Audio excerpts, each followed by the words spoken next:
Hello,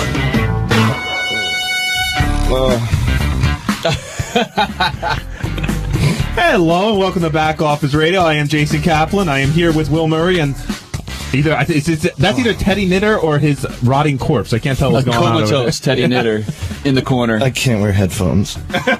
Teddy is, we were back from our Christmas party last night, the Big Howard Stern Christmas party, and out of all of us here, and that's including Al Ragone and Rob Martin and Steve Pick from Howard TV. Let's get some more people in here. Teddy is, Teddy's hurting the most, buddy.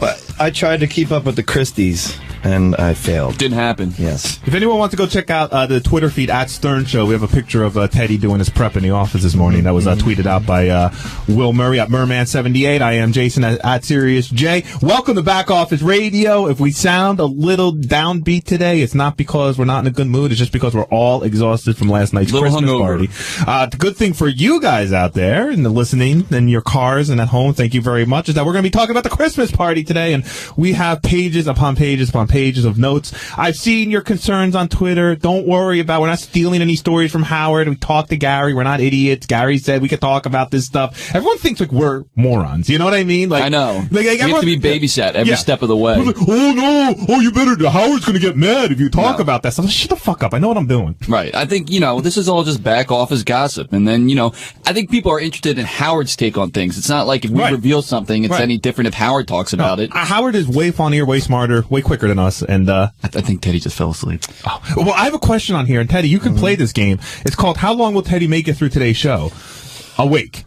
Well, I'm fine. I'm here. You got your sunglasses on, buddy. Yep. It's bright in here. Right, just when you thought he couldn't look douchier. It is Back Office Radio. Give us a call, 888-STERN-101. That's 888-783-7610. Call in. We're talking about the Christmas party. We're going to be in this top of the show here. So give us a call. And coming up on today's show, we have Douche of the Week, all new page 69s. A segment called State of Steve.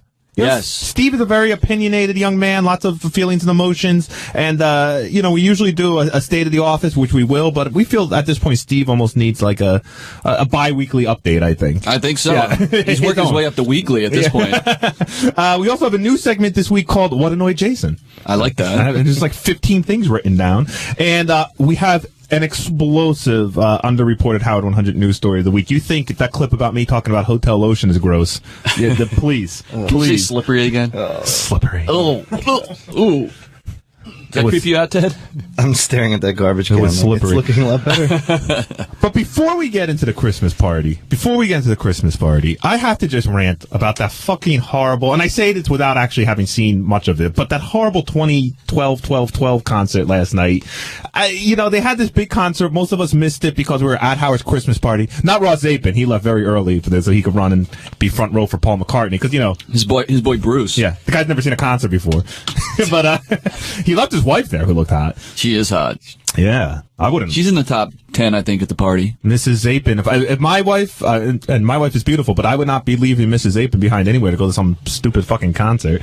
But here's my take on the concert. I heard you and Scott DePace listened to it on the way home, right? You guys drove home together? All we got was the Kanye West part of the concert. Oh, I heard that was horrible. It was pretty bad, but it was just funny because Scott is just so white. He's just like, I didn't even know this guy was known for his music. I was like, no, that's what he is. He's not like, he's an actor or something. Yeah, we got a clip of Kanye real quick. Oh. I like Kanye, but I saw him with Jay-Z. It was a great concert. Sometimes rap just doesn't work in concert, you know what I mean? It's got to be like heavily produced to sound good. But the asshole of the night at the 12-12-12 concert is fucking Bruce Springsteen. I mean, what is this is a charity concert, Bruce. This isn't the platform for you to do 2 singles off your new album to try and fucking move records. Yeah, play it. He did this song. I got the track listing here somewhere. This is what he opens the concert with. It's a song I like this. Nobody has ever heard. It's about the victims, Jason. It's a little uplifting to me. Anyone know the name of the song off the top of their head? I'm not a Bruce Rosalita. guy. Nope. Thou?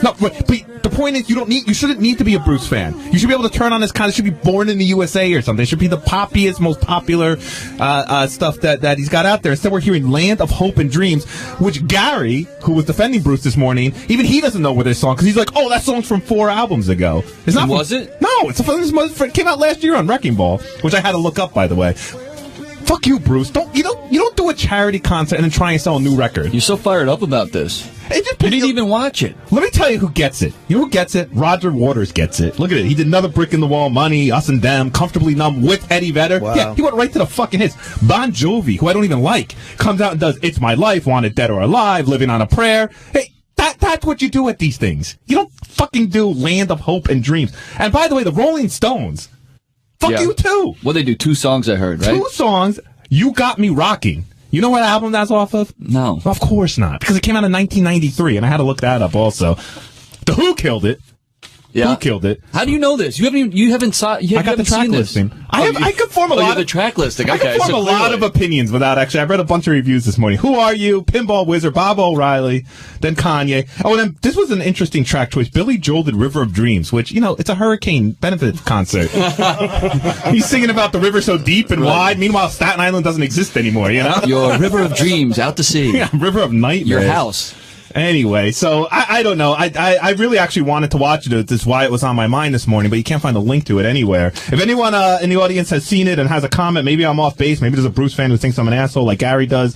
Give us a call, 888-STERN-101. I think I got that all off my chest. Oh, yeah. That Nirvana song with what'd they do? Paul McCartney. I was hoping it was bullshit. Rape Me. No, it was a cut above or some bullshit like that. Way. So many British bands. Why do they care about our hurricane so much? When did we ever do anything for England?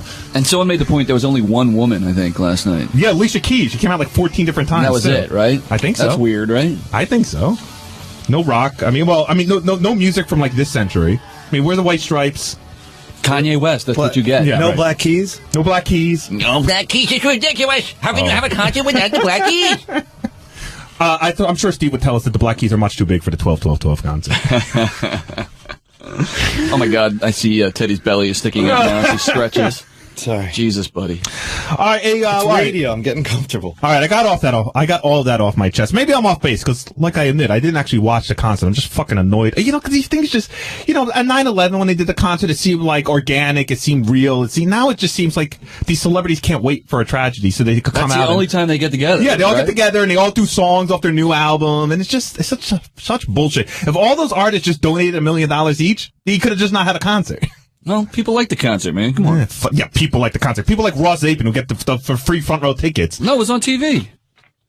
By the way, did Ross pay for those tickets? Does anyone pay for those tickets? Because aren't the tickets supposed to go to charity? No, I think they're expensive. I heard that, you know, minimum like $500 for a ticket to that show. So hold on. Here's a Bruce fan. Mike in New Jersey. Oh, hold on a second. My phones aren't set up correctly. I could do that myself. I am talented.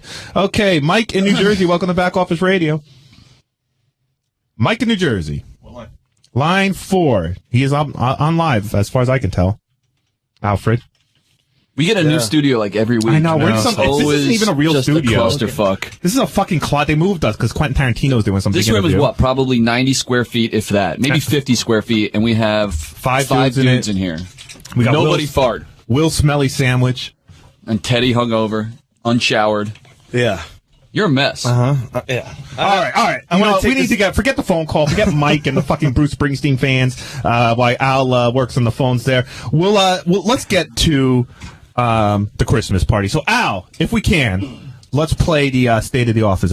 State of the Office.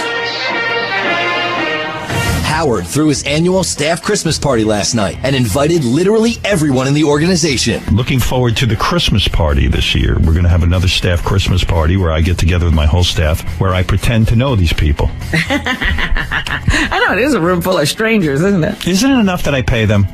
I mean, I have to sit there and pretend I know them? The back office wants to know, who did Lisa G bring as a date? How much did Jason eat? And why was Sal without his wife?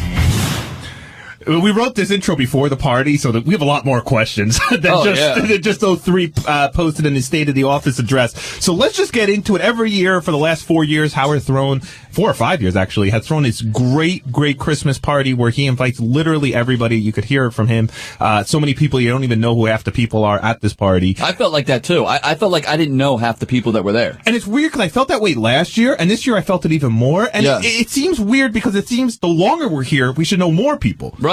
And I feel literally, who are those people that were there last night? I talked to, half of them were from Abe Cannon show, because I talked to these 2 guys for like a half hour, and finally I'm like, I have no idea idea who they are. Like literally, just no idea. And then I saw Abe Cannon, who I've met before, so I know who he was. We know Bass. I didn't know Bass. Oh yeah, Bass. You know Bass. I didn't know Bass. We've gone out to eat with Bass. Well, I forgot. You know, he's got that neck. Get that back neck going on. So the Abe Cannon show, it was nice to see them there, I guess. I mean, Abe is great. Who else? But no, it's like some people, they all Howard TV people, yeah, they I don't know half of dates them. and we don't know who they are, and it's always a nobody that gets like really hammered and does something like embarrassing. And there's people that I'm like, does Howard sign off on everybody on this list, or like who is the gatekeeper here? I think it's Tim Sabian. No. Like, he makes the decision if somebody wants to come, whether that's a thumbs up or down. Well, I think he could push for people he wouldn't like. All right, let's use Kim Reese as an example. Kim is, she works in the promotions department. She works She's very your office closely with the show. girlfriend. She's Jason's whose office crush. girlfriend? Huh? She looked amazing last night. Dude, you're infatuated. Wow. You don't think so? She looked good. She looked fine. Hair you're in looked love. awesome. Yeah, I'm infatuated. But, you know, that's like one of those things where, you know, we went to Tim and we were like, you know, hey, Kim works really close with the show, you know, when you guys put this list together, she should be considered. So I don't think Howard knows who she is. I know Howard doesn't know who she is. So Gary and Tim must make that's where I'm going. Well, Howard, originally you were pushing for her to get in, right? yeah, oh yeah, no, I'm the reason she's in the, I just said to Tim, I go, hey, she should be at the party. And he agreed. Yeah, because you're in love with her. I like her very much. She's a very, very good friend of I don't mine. see you pushing hard for Abe Cannon and his friends to make the party. It's Kim Reese is the one getting the big push. Have you seen Abe? Yeah, good point. who has the better faux hawk, by the way? David Height or Abe Cannon? David Height's faux hawk is always going to be my favorite faux hawk because it was the first faux hawk I've ever seen. I had to actually look up the definition of faux hawk when somebody told me what it was. I love that there's now a Twitter handle that says Heights Faux Hawk. I think that's the name of it. It'll tweet us every once in a while. It's pretty funny. Yeah, it's pretty funny. So I got there around, party started at 7. I think I got there around 7:45. You were You always already, get there late. Yeah, you were. I didn't see. You do that every year. Because who shows up at a party at Dude, everybody. Howard got there at 7:10. That place was filled at 7:05. Amazing. I got there at 7:15 and it was packed. wow. Because when you're dealing with that kind of like high-end food and alcohol, people want to max out the time that they're yeah. there, you know? It's like, Yeah. fuck that, I'm Well, not coming late. we went to the bar down the street because we got there a little early and there was a line outside. Like I saw people waiting for them to get let in, you know, like. Oh, really? Yeah. Like, you know, there were people just mulling about in front of the restaurant. That's funny. I love it. Where we at, Jay? Just letting Jim McClure touch me. We got all kinds of craziness in this Yeah, goddamn we're working on the office. phones. We're getting them fixed. Yeah, I don't know. I didn't realize that I left the house at 6:30 and I got there around like 7:45. It took a little bit longer than I thought to get into the city. Somebody but, said they immediately saw you mainlining sushi in the back. well, okay, so we talked about this last week where I felt the really good seafood, fresh seafood is in the back. You know, so they're serving appetizers for most of the party. And in the back of the party, you have a sushi thing. You have a It's raw crabs, bar of oysters. Shrimp, oysters. It's awesome. So I made a point, Janice and I both made a point this year, Janice, my wife, we're going to go back there first. Yeah. Because we always somehow never end up back there and it gets really crowded. We get back there. I did not mainline the sushi bar. I went to the sushi bar once. I got 6 pieces of sushi, of which I ate 3 before Janice took the plate for me and ate the other 3. Oh, she ate them. Yeah. And that was it. You know what's funny? I went to eat at that restaurant, you know, on our own because we were like, wow, this place is really good. Why don't we check it out? Those oysters that they serve us and you just throw down like Tic Tacs, those are literally like $3 a piece. I know. It's crazy when you think about it. And oysters, as a fat guy, I mean, I think everyone else agrees, they don't fill you up. Like, No. you go get 24 oysters for $60, you're still hungry afterwards. Ugh. Can you imagine one of Jason's oyster shits? Oh, God. Oh, when I was up in Boston visiting my brother, we went to a great oyster place. We just got oysters from around America. But then I was starving afterwards. You were hungry, Jason. Again. Hungry, right. I'm sorry, can I call it, I'll just call it American starving. It's a whole difference. Like right now I'm American starving and I'm thinking of McDonald's. I love it. So I got to the party. I guess I got late. I'm sorry. Bar was crowded, so we did go right to the back.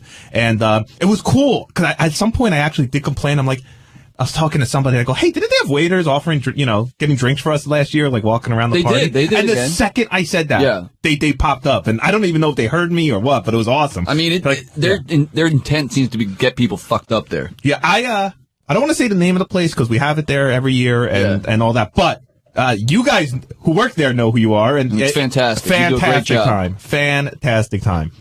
So thank you for that. Shuli had a hard time getting to the party, I heard. Yeah, man. I run into him as soon as we get there, and he said he was like walking down the street, and out of nowhere he gets like clipped in the back of the head hard, and he looks over, and I guess a bike messenger had run right into him. And the best part of the story, though, is that John Hine and JD were driving down together. And they witnessed it? They witnessed it, and they honked and just kept on driving by. John goes, I didn't want to lose my parking spot. John swears he didn't honk, but I've heard honk from several people. Yeah, I've heard honk from several I think people. Shuli said honk. I mean, was he all right? Did he get banged up? He was fucked up, man. Yeah, but you know where he did fuck up? He didn't bring that hot wife of his. Yeah, where was she? I think she was sick or something. He Nobody said. brought. Fred didn't bring his wife. Sal didn't bring his wife. Yeah, there was a lot of wifeless I people didn't get there. that memo. Yeah, as I turned this, I'm like, well, if I knew, I would have left Janice at home. No, it's too late for that. I think that, that bridge has already been crossed. You can't go back and be like, no, you're no longer allowed to come to this party. You know what I mean? But I'm just wondering what it was this year. All the wives weren't there. I know Mary Delabate was there, even though I didn't get a chance to see her. Your wife was there, looking beautiful. Well, that's what I was about to say. It's like every time I go to this party, I'm astounded that these hot women are with these idiot dudes. Everybody there, literally almost everybody there has a wife that's way out of their league. Before we go to that conversation, are we allowed? Can we make an announcement? Sure, if you want. All right. Well, I've known this.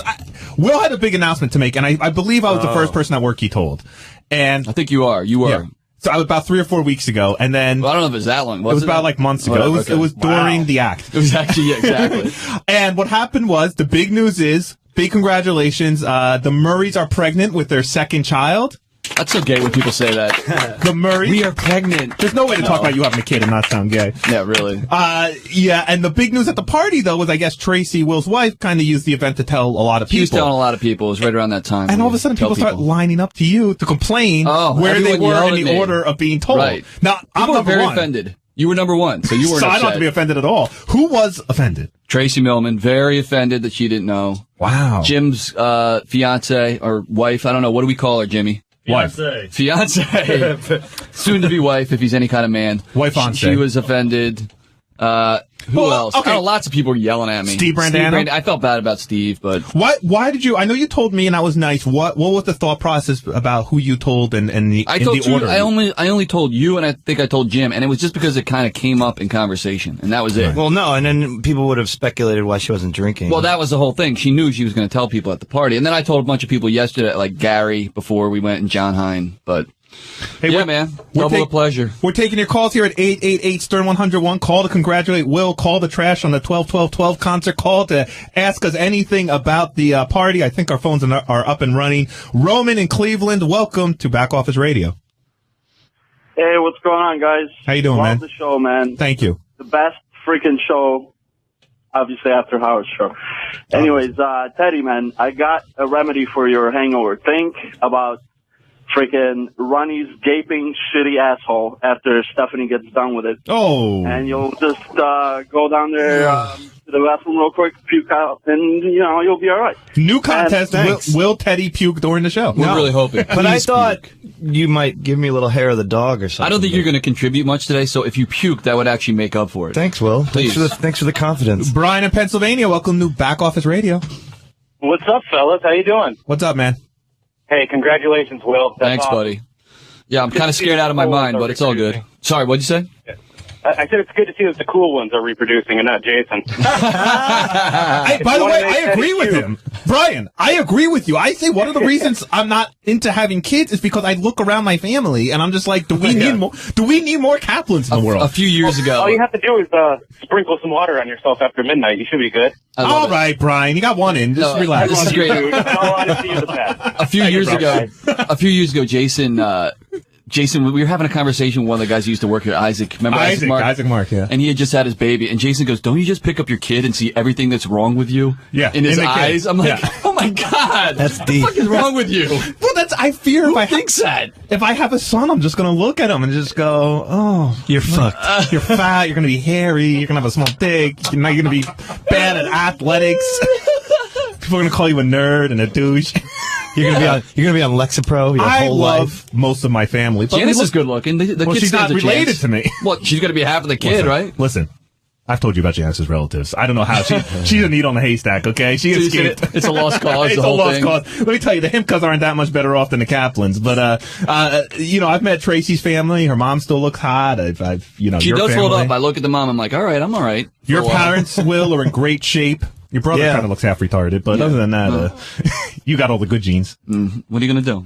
Someone said that. They said, "Oh, I thought you were Will after a week-long bender." Yeah. He looks like Will. We look a lot alike. You know what your brother looks like? Your brother looks like if you got really drunk and just ran straight into like a glass wall and like his face got smoked. Thanks. Poor Angus. No, I love Angus, but you're Ashton Kutcher and he's Ashton Kutcher's brother. I don't see that way. Easy. All right, enough of the Angus. So congratulations on the second baby. Yeah. When's it due? When are we looking at this thing? July. So that's 2 times the golf we won't play. I know, man. I'm telling you, after anyone that's been through this already, they know it's like you're excited, kind of, but you're also scared out of your fucking mind because it's just like double the lockdown. Yeah. But it is what it is. Like you can't have an only child. That's my theory. Yeah, on they're kids. weird. Total weird. Any only child in this room?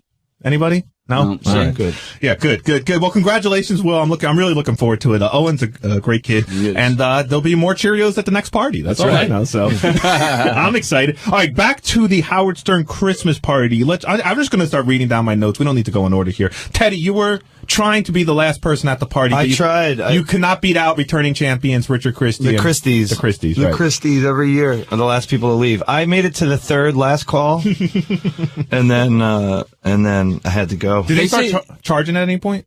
No, they just start getting angry. Richard literally says like the busboys will be working around them at the end of the night. I think that's kind of obnoxious. Like everyone's waiting to fucking leave, and then you got these two hillbillies. They're setting up the tables. They're putting everything back, getting ready for like the next day's service. And Richard and his wife are sitting there. Dave from Halifax, welcome to Back Office Radio. Hey, what's up, boys? How you doing? How you doing, man? Hey, Will, congrats and my condolences at the same time.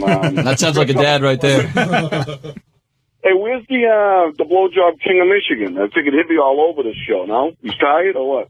He's back here. About? He's talking about John Johnny, Hine? right? Yeah. He's back in the office. Yeah, he's prepping a great John Hine TV show immediately following Back Office. By the way, first Christmas party tidbit about John Hine. Oh, yeah. He loaded up on McDonald's before he even got to the party. I didn't know that. Yeah, because what an asshole. Well, he doesn't like seafood. He doesn't like seafood. No steak there. He doesn't like the fancy food. So that's so funny. That is funny. What did he get? John, call in. What did you get?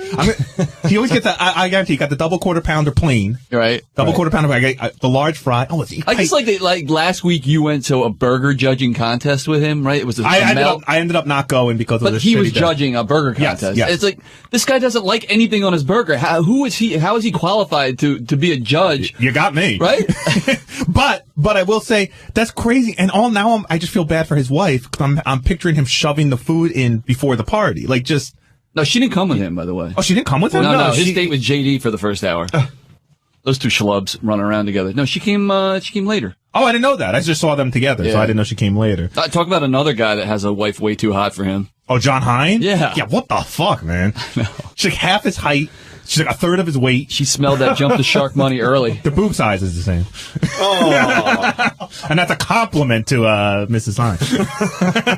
It was and funny a knock at John Hine. Johnny was running around and he gave some tour to a girl or a woman a few weeks ago, and she looked like exactly like his wife. He definitely has a type. He admitted what I mean? it. He goes, yeah, I got a type. About that chick from IFC. Speaking of JD, who you just brought up, Will, or Teddy, you had the story of the night with JD Harmeyer. You tell it. Oh, my God. Everybody, this is a big story. Pay attention. My wife broke the first story for Back Office Radio last night. And I made the mistake of telling Jason, and it got around the whole party within minutes. But so JD was just walking by. He did a walk by, and it was like one of these accidental brushes. But he bumped into probably the worst person besides Howard you could bump into at the party, which was Don Buchwald.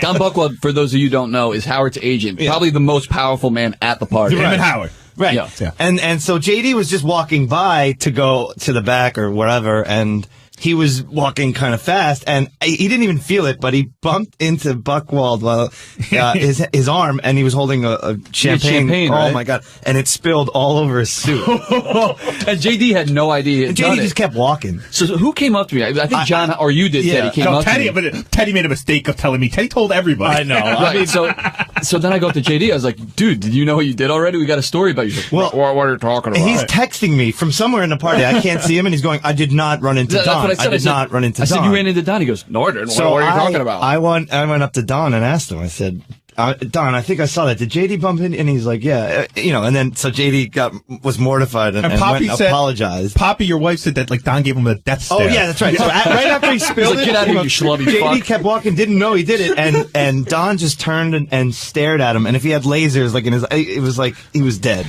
A great side effect of that story is by the time I got to the party, that you guys had done everything you just described. He'd already texted you, talked to you, talked to Don.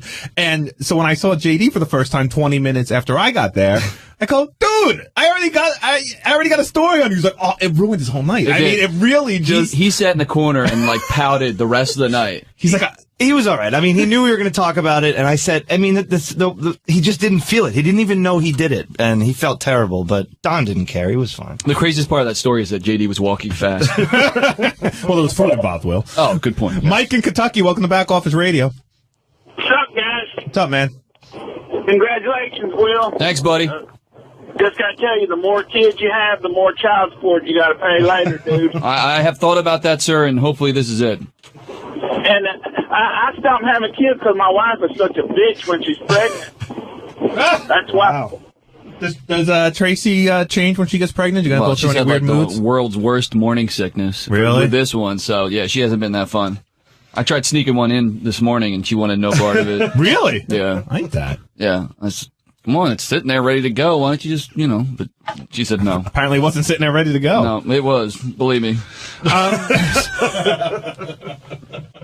Hey, I got a note here, and I asked you not to tell me this story because I want to do it on the air. Why do you think Gary's mad at you? Did you say some shit to him last night? I don't know. I want to just apologize, like, blanketly, just to everybody, because I was hammered. Don't you hate those nights? Oh, my God. You know who had that night last night? Me. John fucking Lieberman. He wins the title again, people. Oh, I have to say he wasn't. Ever. Did he say he wasn't going to drink or he wasn't going to get drunk? He said he was not going to get, like, hammered. Yeah, well, he got hammered. Yeah. He got fucking hammered. He was a mess. At one point, he literally fell on the ground. Did you see that when he fell over? No. Yeah, he fell off the chair. He was on the ground. Oh, I hope Howard TV has his that. girlfriend. Did like, she showed up late. Yeah, she showed up probably 3 or 4 hours into the party. I mean, he was gone at that point, and she just looked horrified. Like, I don't think he does that every weekend. I don't know if he, like, plays it up.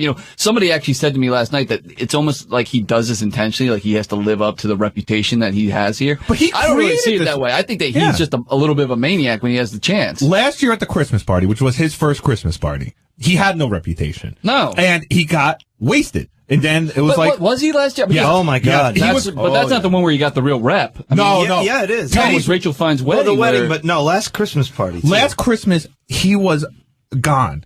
But it was different. He wasn't comfortable the way he is now, so he wasn't up and dancing and singing karaoke. But when you talk to him, you could just see he wasn't fucking there. Yeah. And then by the time we get to Richie and Rachel's wedding, now he's acting like a maniac. And then so at this party, says he's not going to get drunk, gets drunk, singing karaoke. The jacket's the drunkest. The drunkest.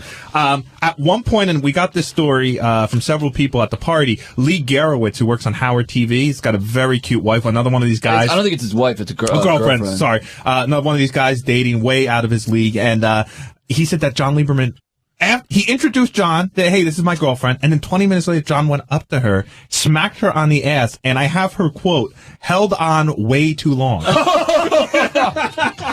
Excuse me? Yeah. Handful of ass. I love it. And that's early in the party. That's like within the first hour I'm there. You freak, John. You're a freak. By the way, Elaine, Tim's assistant, looked great at the party. She did. And her best asset, besides taking 1,000 pictures and tweeting them, where I look stoned out of my mind, is, oh my God, the picture of you and Teddy with Elaine. I'll retweet that over we at should Stern retweet Show. that, Yeah, exactly. during the break. But I have to give her credit. She got JD up and dancing on the dance floor. I don't know if anyone saw that. That's not easy. That is not easy at all. He's very heavy. So you're saying the getting up part was difficult? Yeah. Oh my God. Teddy, anyone else you want to apologize to before we move on from that? Howard, I did like a I love you moment with like Howard. And I did a bunch of those with everybody. I don't think Howard was drinking last night, so no, he had to be wasn't. just annoyed by I asked him everybody because he coming had up this to him. nice looking cocktail. I was like, what is that? And he's like, it's just club soda and cranberry juice. And I was like, oh shit, you're going to remember all of this. Yeah, exactly. Do you remember what you said to him? No, I don't know. But he wanted to get Honestly, away, right? I like this morning was rough. I just was like trying to remember things, and Teddy was drinking this thing called a Greyhound. Have you ever had that? Grapefruit juice and vodka? Yeah, except it was all grapefruit juice for some reason. So I'm like, let me see what that's all about. So I get one. First of all, it looks like the fruitiest drink ever. Like, I don't know how you manage to look like a straight guy and drink Well, they were that using thing. Ruby Red, so yeah. And then it tastes awful. You get your vitamin C with your booze. Always thinking health. David Cleveland, welcome to Back Office Radio. David. Hey guys, what's happening? Hey man, how you doing? Hey, good. Well, I wanted to call. I know you guys haven't done it yet, but I wanted to nominate Ronnie as the douche of the week. Oh, great. Ooh, We what do will you be doing douche of the week in the next segment. Yeah, why's Ronnie douche? Well, nothing necessarily from the show, but just me. I went to the Cleveland Block Party, and that guy is everything that Howard rips him apart for being. Just getting out there and simply swearing as loud as he can just to do it. Like, some of the comics aren't the top notch, but you're still there for Stern stuff. This guy is just the pit. It's funny. He's got no talent whatsoever. When Howard was playing clips from the Cleveland Black Party, in between the commercial breaks, right? And he just hears Ronnie screaming, and you can just see he just starts cringing. He's like, "This guy is out there representing my show, and I got to listen to this shit. Like, this is the guy that's out there, with all the fans. It's awful. Yeah, he wants no part of that fucking block party. 150,000 people think differently. That's so funny. Yeah. Few other stories from the night. Sal and Richard went behind the bar at some point and started pouring drinks, and they got kicked out. Not of the party, but the bar. I didn't see this. The bar. There's a bar at the restaurant. Yeah. And they went behind the bar. And they got kicked out for that? Got kicked out of the bar, not the party. Not the party. Oh, that would have been awesome. But, I'm sure there were one or two asshole moves away from being kicked out of the party. Yeah, because, Richard would be very upset if he didn't close the place as usual. Yeah. Well, it just reminds you of when Howard threw that party for Artie at the pizza place, and Sal went behind the counter and caused a big fucking mess. Yeah, his wife's not there to babysit him, so. All right, we're going to talk a little bit about weed. Now, of course, weed is illegal in New York State still. So, weed is just a euphemism for clove cigarettes. I smoke a lot of clove cigarettes. I'm a clove cigarette type of guy. And so, but I like to call it weed because it sounds gay when you call it clove cigarettes. All right, you all following me here? Okay, I reeked of clove cigarettes by the end of the night. I know that. It was bad. It was bad. Yeah. It was, and I don't know how, because we go outside and we're smoking, and you figure it would just all dissipate into the air or something. But apparently it all dissipates into my chest. Oh, chest hair. There was a lot of people out there. There were a lot. Oh, I don't know if we can name names, but wouldn't you love to? But we can't. Yeah. Well, I mean, I will say, because it was cool. It was a cool moment, and I'm not saying this to get anyone in trouble, even though I think you think I am. But Scott DePace came up to me at the end of the night and came over and he goes, "Are you guys smoking?" I said, "Yeah."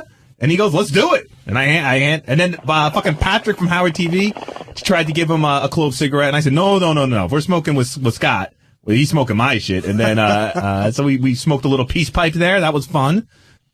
Okay, and there goes Scott's future. Scott's future? What is he running for president? Actually. Oh, let's hope not. Jesus Christ.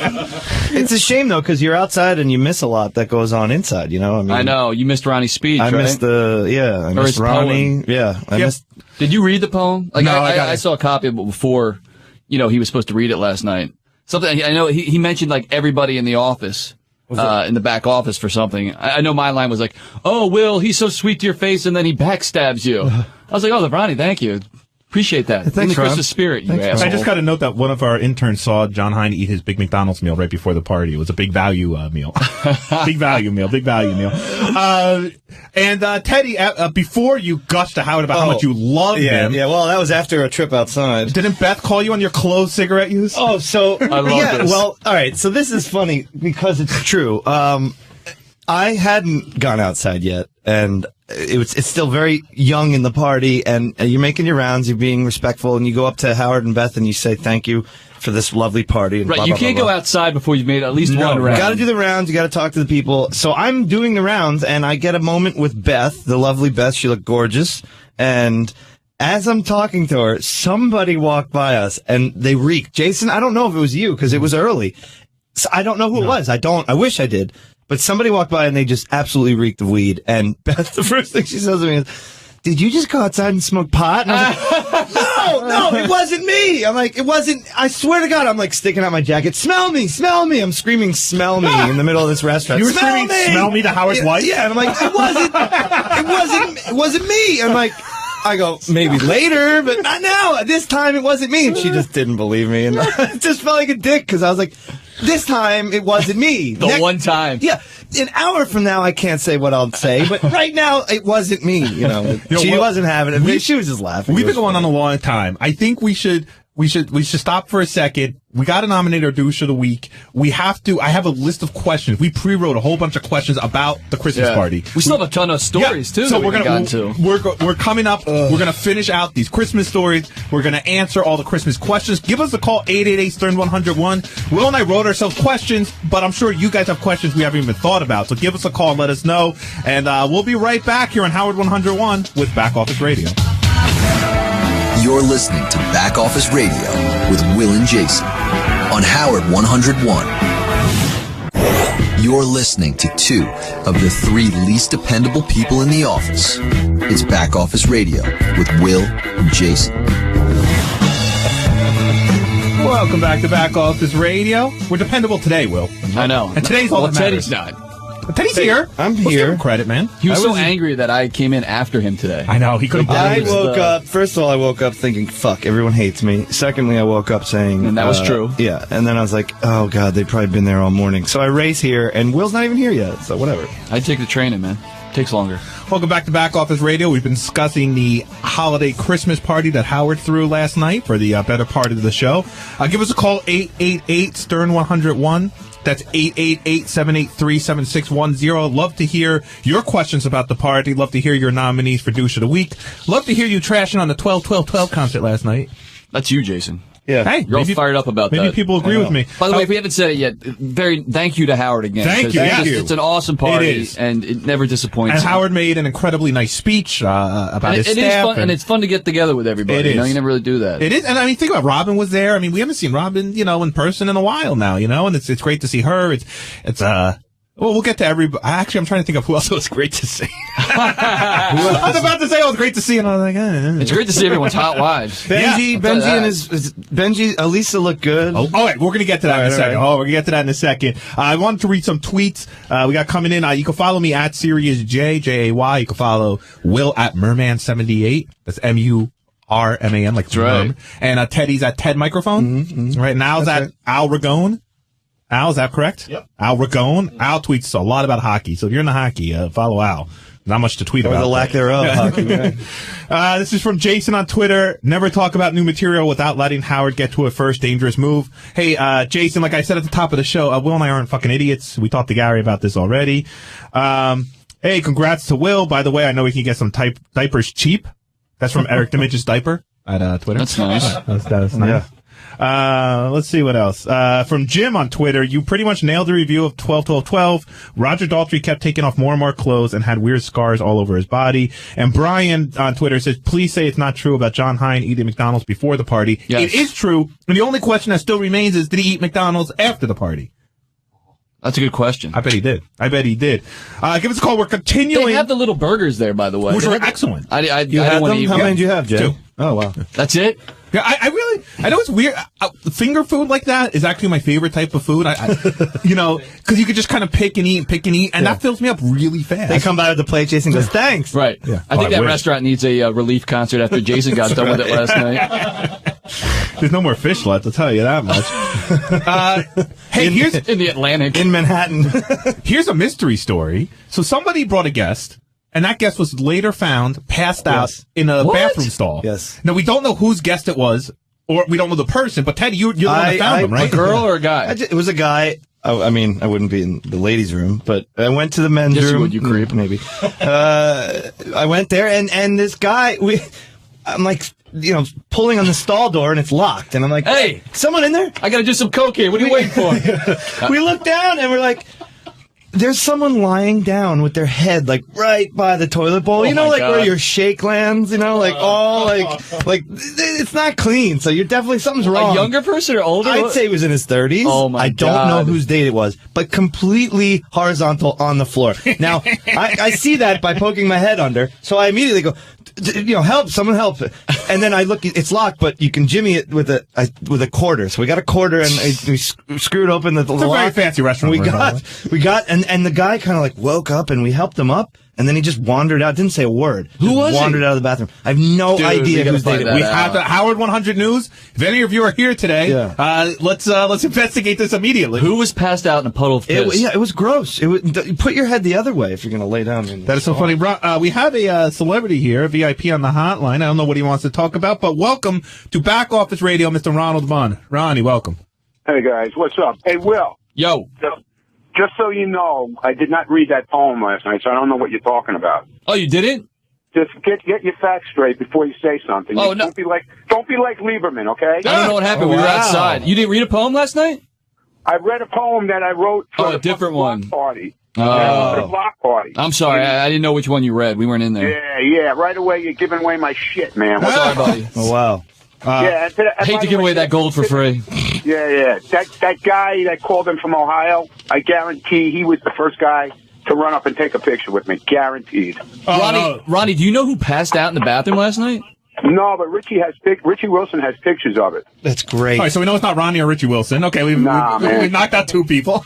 Yeah, it wasn't me. Hey, Ronnie, you know what? I'm throwing this question out to the room, and I think you're the perfect person to be on the phone for this one. Who was the hottest chick at the party, or we can name more than one, but who looked the hottest? Don't say your girlfriend. And don't say Stephanie. She was very pretty. No, I'm not going to say that. I'm trying to. Come on, Ronnie, man, this is right up your alley. I know. I'm trying to think back. There was one girl there. I don't know who she was. That's the whole thing. One girl, I didn't know who she was. You want to describe her? I knew a lot of people there. What she look like? Yeah. She was hot. She was hot. Yeah. What color hair? What color hair? Blonde. Was it all that crazy done up blonde? No. Okay. No, it wasn't her. All right, I'm going to go down the list because now I'm going to go down. We're talking about nonsense right now. Okay, who you got? A clear number one for me was Elisa Giordano, Benji's girl. Looked amazing. She looked amazing. Right. She looked like she was, wearing one of Jason's socks. That's how much, she had on. She was hot, She's man. hot. And she's nice to me. She likes me, so got a nice hug. Got to talk to her for a while. She's a sweet girl. Yeah, she is sweet. No, she's awesome. And then you just see Benji hug her and you go, oh. Yeah, that's the weird thing. You're like, how the fuck is this guy getting her? Nick Ruckert, who is a writer on the show, I guess works for Howard TV. For Howard TV, yeah. He had a date there with this. But that wasn't it. She was a girl he brought. I don't think really? They're dating. You see, that's the whole thing. No, they're good friends. Ben Bardo. Who I know it's Steve Bernano. Calm down. We're talking about Ben and the hot girl he brought to the party. But he brings in this smoking hot girl to the party. But I don't know what the deal is. Are they dating? Are they friends? Her, right? I know her. She's a Punchy Punch alum. You played Punchy Punch with her? Wow. Her name's Kate. Her name's Kate. She's friends with Sarah, Tim's old assistant. Right. Who, despite her best efforts, she's a total smoke show. Have you ever fractured her skull? No, I'd love to, though. Well, are she and Ben dating? No. Oh. I think Ben would love to date her, but I think she's a socialite. Oh, I just got handed a note that... Hey, Ronnie, we're going to let you go. Thank you, buddy. Later. That was it? Was Ronnie? I think he said he wasn't adding to the fucking show. He was just sitting there with the fucking cell phone noise in the background. All right, that's a good point. Yeah, it was obnoxious. By the way, and not to just kiss ass, but Tracy, your wife looked great. Thank you. Poppy looked great. I mean, your really, wife looked great. Thank you. Boobs popping, right? She did have the big buns I out. couldn't help but stare. I was like, sorry, Janet. I go, Janet, will you wear the boob dress tonight? And she said yes. I love it. Great. I love There was it. a lot of titties out last night. Yeah. Who else had titties out?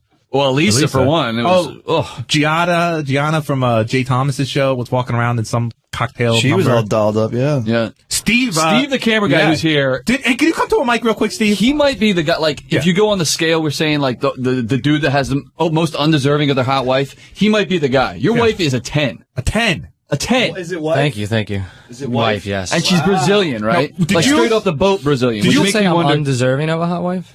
Yeah. No, I'm not. Listen, I'm sure you have a great personality and the whole thing, but when you look at you as a couple, it's right up there with Benji and Elisa a little bit. Oh, that's. I don't know how that's insulting. Well, Steve's better looking than Benji. Yeah, of course you are. I'm not the best looking guy in the world, but come on, am I blotchy? No. All right, let's cut to the chase. You get what I'm saying. Did you buy your wife, or did you meet her? No, that's what we're trying to ask. Although, I mean, once you get married, you're pretty much paying for it the rest of your life. I'm sorry? Did she come over in a shipping container? She might have, but I met her 3 months after she got here, so. Oh, there you go. Well, congratulations. I must say, Brazil's a great country. Yeah. I think you're dating a little out of your league. Will thinks you're way out of your league, but either way, it was meant to be a compliment. Will I'm sorry. pretty much called me a skinny Benji, so I mean, and I love Benji, but you know. Yeah. So Steve, you had a smoking hot date there. Who else? I tell you what, I have a new best friend. Who? Al's wife. I love Al's wife. I think I talk Not to wife. girlfriend. Not Girlfriend. wife. Sorry. I call everyone wife or girlfriend. Al's girlfriend is just, I had the best conversation with her. She's my very new, cool. She's my new favorite They're a good person. couple. My new friend. They're good people. Very sweet. Will, we have a surprise. Now we have a much bigger guest than Ronald Munn. We have joining us to talk about the Christmas party, the one, the only, Gary Dell'Abate. Hopefully tell us why Teddy pissed him off. Oh, shit. Hey, Gary.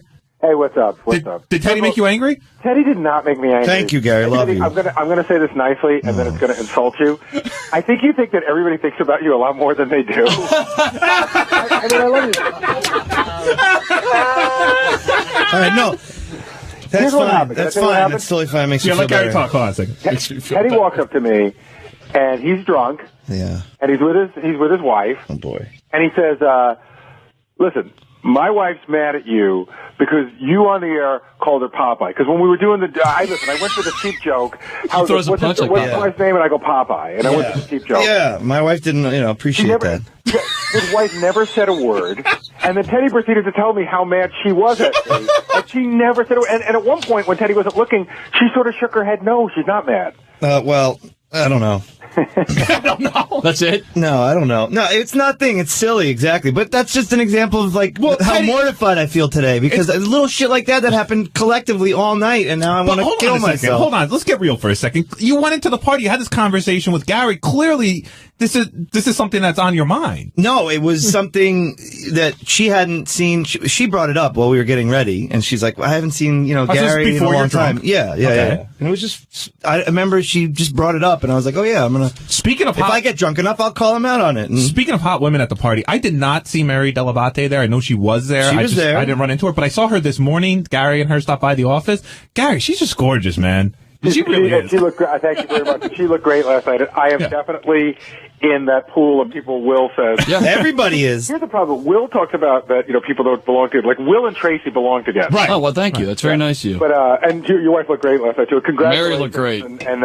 And you are right to be scared, but when it's done, there's nothing really to be scared of. But it is a scary thing. Hey, Gary, we were just talking about some stranger that nobody knows who was passed out drunk in a pee pile in the bathroom. Have you heard anything about that? No, I haven't. But, going back to what you guys said earlier in the show, because I was driving home and I was listening, there were a lot of people there last night that I just did not know who the hell they were. And I'd say 30% of the party. Yeah, it's just, so there's a lot of TV people who might be single, so their date from last year wasn't their date this year. I thought this was really cool. Howard even invited, the whole engineering staff. And when I say the engineering staff, I'm talking about the guys on the 37th floor. Maybe that was what it was. No, but I know those guys. No, we know them. So who the hell Jeremy Savage, there were a lot Mark of Calvin. men there, so that means there were a lot of females that work in our organization that took these men date that we don't know. Who? I don't know. So I talked to Lisa G's date last night for... Oh, good. Let's get to We're that. going to get into that, yeah. Yeah, her neighbor. Really nice guy.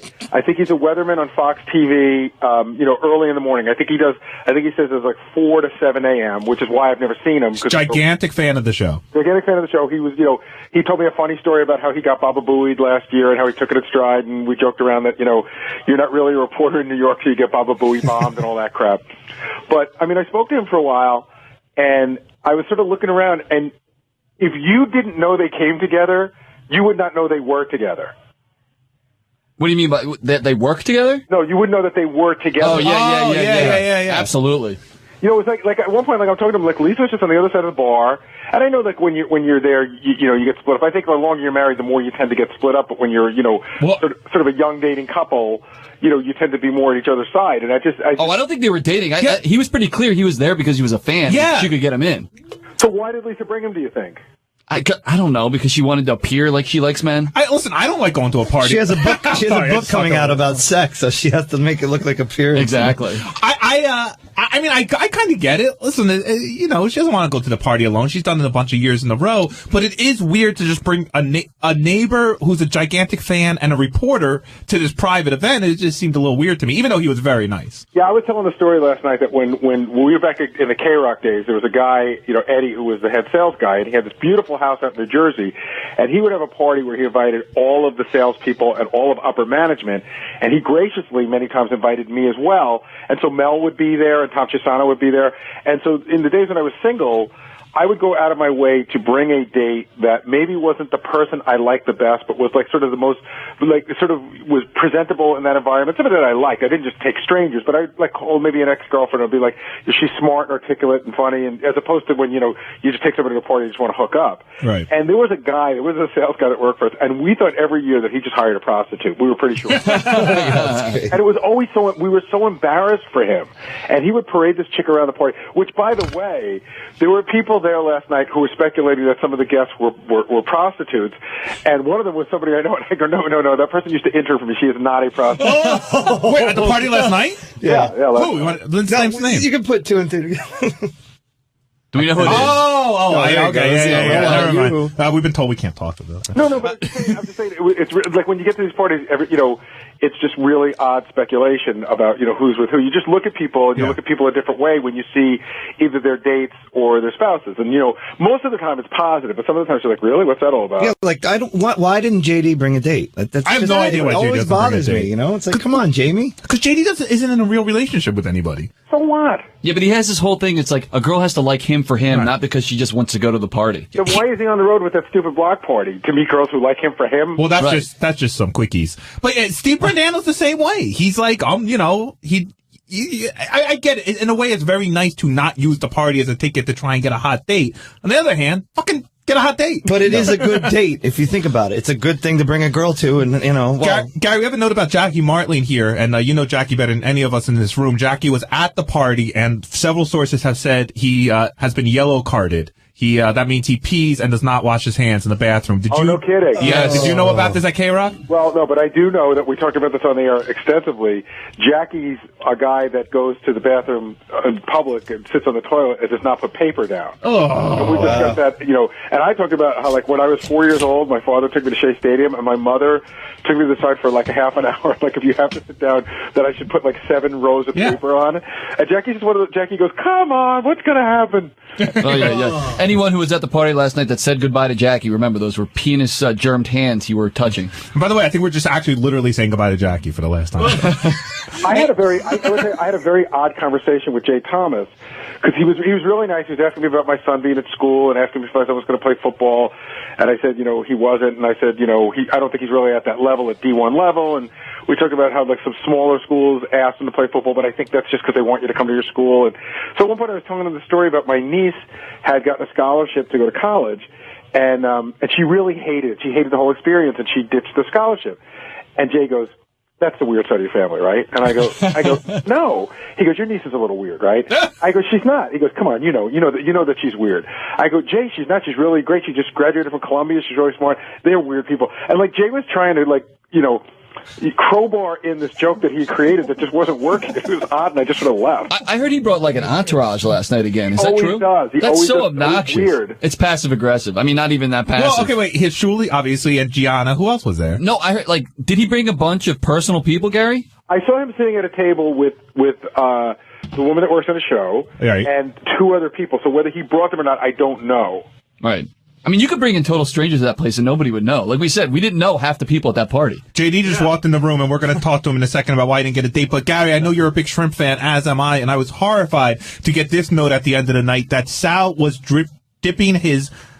What? I'm sorry, dipped his shrimp in the dirty shrimp tails? Yeah, someone told me there was like... Yeah, it was shrimp tails in the cocktail sauce. No, there was cocktail sauce, but somebody was, like, people were putting all their dirty shrimp tails in it. Right. And he was busy, like, digging it, you know, putting a shrimp in and eating it out. It's disgusting. Gross. JD, Gary wants to know why do you not bring a date to the holiday? We all want to know. We all want to know. Because this is a big event for our organization. I think if I brought someone, it would obviously be... They would only get in the way of eating. Shut the fuck up. Enough with your fat jokes, asshole. It would be... people would... Why are you taking a picture? It would be like speculated and talked about and stuff like that, and I would only want to bring someone where that sort of discussion would be worth it. The speculation would be you have a hot girlfriend instead of you're just a creepy loser. Whatever. I sort of understand what JD is saying. I can't hear Gare. I sort of understand what JD is saying. Like, you know, you don't want to just bring any old person because they're going to talk about it on the air, and you don't want to have to defend somebody that you didn't really like. Yeah, I mean, I don't want to. Yeah. I think it would be making like some sort of statement like around here, like this is someone I find important enough to bring around. You're so overthinking this, Jason. Whatever. No, well, sorry, I overthink things, but like it's like I have two families. I have my regular family and my work family, and so it's like bringing someone to. Shut up. Hey, guys, did you hear that JD dropped a drink all over Don Buchwald? I did hear that. Yeah, of course, everyone heard it, and I, you know what? I really don't think I did it. I don't know what happened. I don't nothing. Still denying it. You know what? When I was walking by, all I remember was I waved real quick to Beth, but she was in mid-conversation with someone. That's all I remember. And nothing happened. And, Steve Brandano was behind me. Maybe it was him. And you had a one-track mind. You were on your way to that sushi bar, and nothing was stopping you. I was a little hungry, yes. Did you eat McDonald's? I did not eat McDonald's with John Hine. And, whatever. Hey, guys, thanks for calling. Anything else you want to add to this? Yeah, any other dirt that you saw? No, I think you guys sort of covered everything. Like I said, there was some interesting people there, but you guys will cover it, man. Yeah. Oh, and by the way, we told the story earlier about how John Lieberman grabbed Lee Garowitz's date's ass and held on way too long. I heard that. That is that. We got a note from Lee. That is not his girlfriend or wife. That is just a friend. But either way, party foul, John. Well, I had a funny conversation with her. Oh, really? Yeah, I don't know if I should repeat it. Oh, now you got to. You have to, it was they got there early, and so we were eating food, and she goes, oh my God, I just jammed that in my mouth. And I meant to say that there's plenty of food, so I said, well, there'll be plenty more to jam in your mouth all night. And then I felt really stupid about it. She goes, my baba balls, bitch. I didn't mean it that way. She goes, I'm not opposed to it either way you say it. And then Lee goes, Excuse me? But Really? Who do you think was the hottest, one of the hottest girls there? I got to go with Melissa Zapin after my wife. I got to go with Yes. Yeah, after your wife. She looked great last night, but Melissa Zapin's pretty. How does Ross just leave her behind like that? Yeah, and the other one is, I mean, you guys touched on it earlier, but I think Elisa Jordana is really pretty. Yeah. But she's, I don't know. I'm not seeing it. Right. I don't think anybody is. You're not seeing those two together. Are we saying that we think this is a fake relationship? Is that no, not at all, No, it's definitely not fake. Right. I mean, it's been way too. If they're pulling some sort of a prank, it's gone on way too long with nobody noticing. JD, that's Benji's favorite kind of prank. JD, when you see them together, does that drive you nuts? No, I was watching them on the dance floor. And I thought it was kind of sweet, Hey, I saw you dancing with Elaine. What's going on there, huh? She pulled me up on the dance floor, and I had to dance a little bit. I had to show her some moves, and can we talk about how bad of a dancer Lieberman is? Gary, you were gone at this point, but Lieberman got blottoed. He was. I saw it. I saw a lot of it. He fell on the floor. Karaoke. Okay, before I leave, I want to leave you with one last story. Richard was so drunk, but Richard has a way of looking normal. Like he doesn't fall over and knock into things. So we were talking, and we're talking at the bar for a good 5 minutes, and I was telling him a story about a show, and I just go, and so it's going to air probably in mid-February. And he turns around to me and he goes, so, when's it going to air? Yeah, Richard's got problems. I mean, John Lieberman was definitely the most outwardly drunk person there, but Richard Christie's got a drinking problem. And I spoke to Lieberman's, girlfriend for quite a while. She's just like one of the loveliest people in the world. She looked horrified, right? She just, I don't know. I mean, I'm not. She's like a hostage. Coming late. Part of me said, why would you come at all? Right.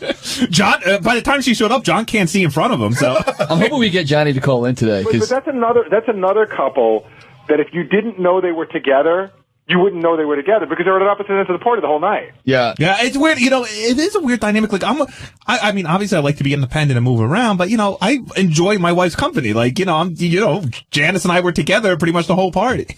Because when I have no one to talk to, she's there for me. By the way, I'm gonna do a promo for what's coming up later on in the show. I happen to know what the underreported news story of the week is, and it's awesome. Oh yes, thank you, Gary. It is awesome. Hey, Gary, thanks a lot, man. Appreciate you calling in. Great job, thanks. All right, brother. Thank you.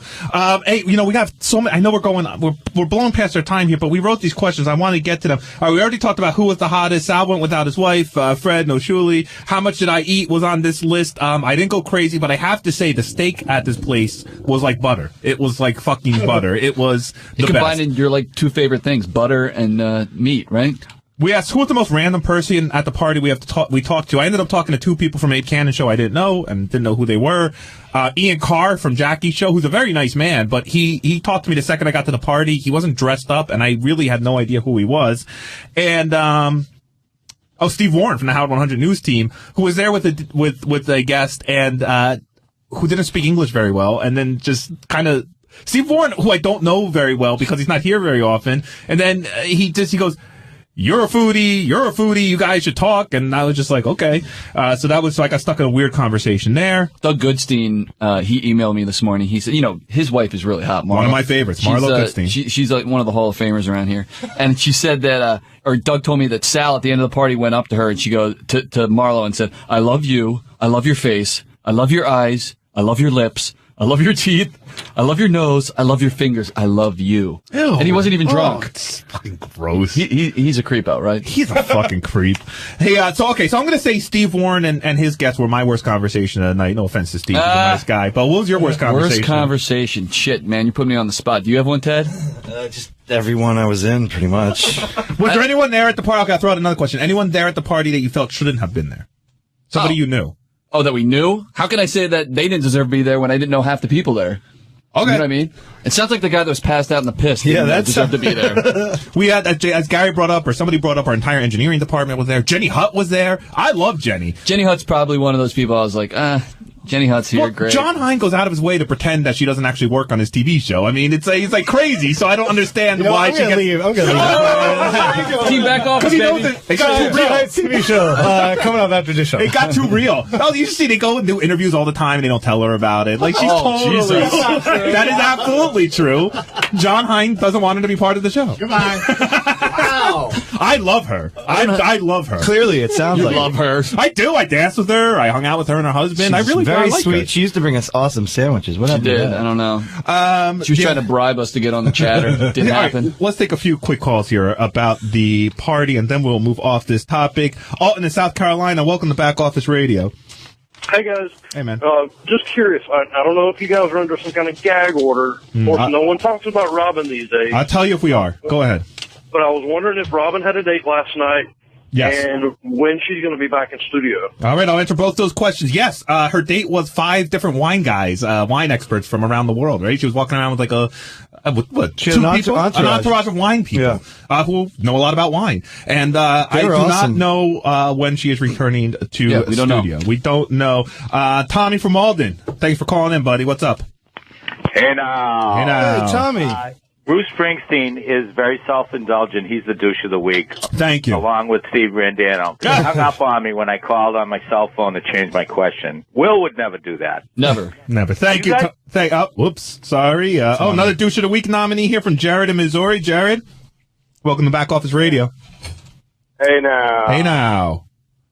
My douche of the week was going to be Tim Sabian just for waking up in the morning, but I think I'm going to change that to the entire Sirius XM executive staff. For? Oh, the One Direction thing?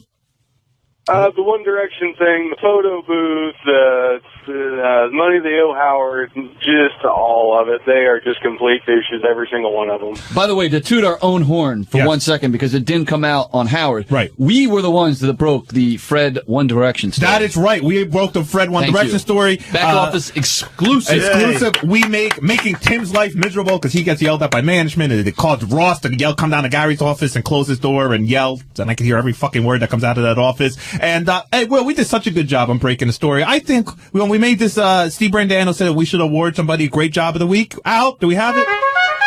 Great Job of the Week. This week goes to Back Office Radio for breaking the Fred Norris One Direction story. Consecutive weeks. You're welcome and thank you. Yeah, you can stop clapping now. Marion from Brooklyn, welcome to Back Office Radio. Well, congratulations. I'm so excited. Thank you, Marianne. You guys are covering Lieberman, who I want to know who was more wasted, John Lieberman or Ronnie. Not even close. Not even close. It was not Lieberman. Even close. You mean John Lieberman took it? Not even close. Right. It wasn't, it was John Lieberman and then everybody else. We're going to try to get him on the phone. Yeah, we got to get him on the phone. It's hard. Hey, Marion, hold on a second. So, yeah, it's hard. I can't find any Howard 100 News guys here today. It's weird. No, they're not here today, right? They're not here? No, the whole team. Listen, they deserve it. They worked hard back there. Well, maybe not Lisa, but the rest of them do.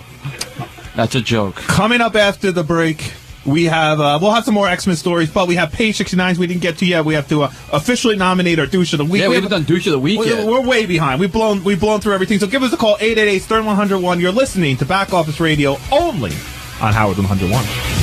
This is Back Office Radio with Will and Jason on Howard 101. Around the world and up your block. It's time for America to wake up! No more bullshit. This is it. It's a revolution. This is a Howard 100 News Brief. I'm Ralph Howard. The outrageous story made us cringe. And now, 2 Stern Show pranksters make a musical. It's Howard 100 News you need to know. Howard 100 News you need to know. NAMBLA Records presents a very Jerry Sandusky Christmas. That's what we do. We come up with dirty, perverted, weird shit that hopefully makes people laugh. And that's how the very Sandusky Christmas came to be. Richard Christie and Sal Governale working their magic musically on convicted pedophile, former Penn State assistant football coach Jerry Sandusky. We started laughing, saying, "Baby, there's boys outside." That was the first thing we came up with. Baby, there's boys outside. Imagining Jerry Sandusky singing that at Christmas. So Richard and Sal grabbed Rob Martin from Howard TV. And he does this really good kind of gruff voice that sounds really kind of perverted and scary. And you grabbed Greg Carmel. Greg is part of the bit, too. He's the prison guard. And the guys got to work. My microphone was rolling as they recorded. You'll be going, "You're in prison now, but baby, there's boys outside." You're in prison now, but baby, there's boys outside. Can you try it in that kind of rough one? But baby, there's boys outside. But baby, there's boys outside. That's great. You're in prison now. But baby, there's boys outside. Stop staring out the window at the playground. But baby, there's boys outside. Little towel boy, make me come, come, come, come. That's great. Do it one more time. Enunciate towel boy. Okay. Little towel boy, make me come, come, come, come. That's great. That's a great job. That's awesome. Little towel boy, make me come, come, come, come. Jerry Sandusky is my first pedophile role. Yeah. Believe it or not, it is the first time I've sang. Yeah, it's just fun. Lisa G., Howard 100 News. It's a very Jerry Sandusky Christmas. Out now.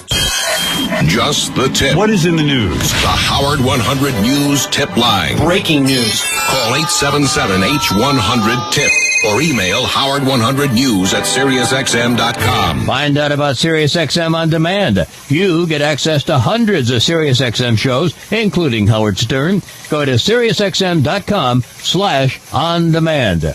For traffic and weather for Baltimore, Houston, Washington, and other major cities, go to SiriusXM channels 132 to 140. Another Howard 100 News Brief at the top of the hour, or as close as we can get. Howard 100. You're listening to Back Office Radio. Got a problem with the show? Send us a 3-page email. I love that. You write that out? That's the best, dude. Al Ragone is the man. You are listening to Back Office Radio. We're here on Howard 101. You can give us a call, 888-STERN-101. That's 888-783-7610. Will, people on one person on Twitter said I'm talking too fast, and that is something I try and work on the radio. So I'm going to try and slow it down. I know we've been talking about the Christmas party for over an hour, but there's still so much more to talk about. Elaine, by the way, we forgot to mention she would definitely look beautiful. I just ran back to get a glass of water, and Tim's assistant, Elaine, said, "What, I don't make the hot list?" You make the hot list, You make Elaine. the hot list. She was in some black dress that was showing off all her curves in a good way. And, JD was loving that ass last night. JD loves that ass. So, Elaine, you looked great. We had a story about Rachel Fine and Elisa. What's this about? Yeah, so this is great. So two of the hottest chicks at the party last night, I think, were feuding a bit because I heard that Elisa made Rachel cry. Oh, no. I wasn't there at that point yet, but I like that's Elisa. Word on the street. I like Elisa, but I love Rachel. So. Yeah, and I'd like to see a fight. Rachel would probably kick the shit out of her. I remember on the wrap-up show a few months ago, Benji had said something like, he and Richie Wilson were fighting, I guess, because Richie Wilson invited Benji only to his wedding. Right. And Benji had said, "Listen, I have the most talented girlfriend/wife here." Because both of them sing. Rachel and Elisa are both singers. Right. So I'm assuming it had something to do with that. But They should knows? just have a sing-off. Give us a call, 888-STERN-101. I think Elaine would kick both their asses. That's true. Thing, right? Good point. Ask us any questions about the Christmas party or anything else you want to talk to us about. Nominate your douche of the week. But we have yet another VIP. Everyone loves talking about themselves, but I'm glad this is the best one. Yeah. Cool the Candy Rapper on the phone, John Lieberman. Welcome to Back Office Radio, sir. Woo! All right, and let me say for the record, guys, that you guys called me. I didn't call in. Oh, that's right. We did. We called you. Yes, we wanted to talk to you. We weren't 100% sure you'd be awake. Sounds like or you alive. are. Yeah. Hey, I've been awake since 7 o'clock this morning. How you feeling, buddy? How you not feeling? Working hard. I feel fine. Was there a party last night or something? Yeah, really. All right, let me just jump to what to me is the most shocking story from you of the night is that you grabbed Lee's date's ass and held it and held it too long. Yeah, I do need to clarify that because those are because my girlfriend's standing right next to me. Yeah, right. And this is before your girlfriend showed up at the party, by the way. Those are some horrible allegations, and let me tell you what happened. I had engaged in some small talk with Lee's date about 20 or 25 minutes prior to this incident you're talking about. Yep. So it's just time to move right in, huh? I put in my time. Enough of this small talk. Give me that ass, girl. My girlfriend's almost here. Hi, I'm John Lieberman. Bend over. All right, so what made you grab her ass? So we were joking back. John, you're the man. Joking about John, what? Just forget the story. You're the man. John, you grabbed the chick's ass. How many shots did you take last night? Hey, let me just be clear about two things. Number one, we were joking back and forth, and it was playful. It was not malicious, and there was some banter leading up to it. So it's not like I went up. I think the joke was Lieberman goes, "How funny would it be if I stuck my fingers in your ass right now?" Hey, let's play a game. Pretend I don't have a girlfriend. You know what Lee loves? When I grab your ass. Anyway, wait, let's hear him. I can't even hear him. Yeah, please, let me talk. You call me, let me talk. It was, it was a fun party, and I want to point out for the record, I have drank twice in the past 4 months. Both at Howard Stern events? Well, yes, once at Richie's wedding and once, last night at the party. Mm-hmm. And so I don't want to be painted as, look, I don't smoke, I don't gamble, I don't, I'm not out. Yeah. All you do is drink and molest strangers. But John, you understand, right? Molest strangers. We never hang out with you other than these parties. So the only time we see you is, like Jason said, you're grabbing strangers' asses and falling off chairs. So what other conclusion are we supposed to come to? Well, that's why I am straightening out for the record. I love it. That's when you have a problem, when you have to straighten out.